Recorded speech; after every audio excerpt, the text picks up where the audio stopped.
Hello students, this is Kuldeep Singh, your English teacher. Today we will read chapter C of Unit 5. The chapter name is The Comet and the Moon, and the poet of this chapter, Richard Edwards. Okay students, in this poem there is a comet and a moon. Comet क्या होता है? Comet एक celestial body होती है जो rock, dust और ice की बनी होती है। ये एक आकाशीय पिंड होता है। देखिएगा, मून और कॉमेट दोनों में इस पोएम में बातचीत होती है। वो क्या बातचीत करते हैं इसमें देखते हैं। Tell me share the comet. Comet ने कहा, मुझे बताओ। As it whooshed past the moon's pale face. और जब कोई आपके इस उदासीन चेहरे के सामने से कोई ससराहट की आवाज़ करते हुए गुजरता है तो why do you look so sulky. आप इतने क्यों सल्की दिखते हैं, आप इतने क्यों उदास दिखते हैं। जबकि as you make your way through space, जबकि आपने अपना रास्ता खुद बनाया है स्पेस में, फिर भी आप इतने उदास क्यों दिखते हैं। You had sulk as well, the moon said. Moon ने कहा कि आप भी बड़े सल्क दिखोगे। If you were doomed like me, अगर आप मेरी तरह अभाग्य होते। क्यों अभाग्य कैसे। To always follow the same path in the chains of gravity.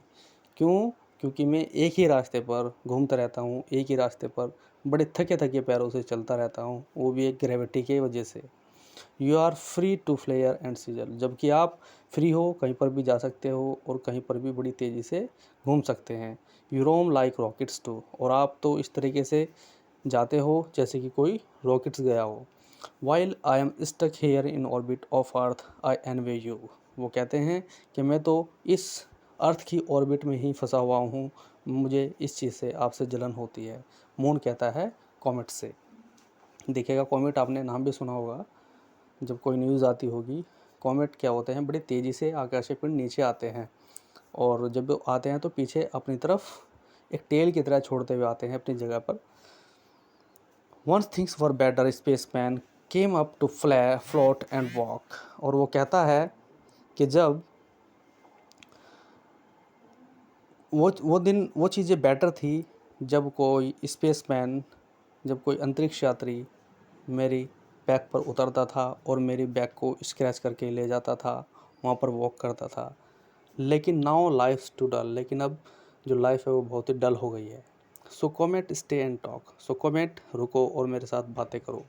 The comet did not answer. Comet ने जवाब नहीं दिया, क्योंकि ऑलरेडी इट हैड गॉन, वो पहले ही जा चुका था, क्योंकि इसकी जो स्पीड है बहुत ज़्यादा तेज़ होती है। टू वैग इट्स टेल अराउंड वेन्यूज़, और उस जगह पर अपनी टेल छोड़ते हुए ऐसे पीछे की तरफ जैसे इसमें दिखाया गया है ऐसे चलता है। While the moon touched on, और जबकि मून अपने जगह पर ही घूमता रहता है, अपनी ही ऑर्बिट में घूमता रहता है। Okay students, in this poem this is all about the comet and the moon. Thank you.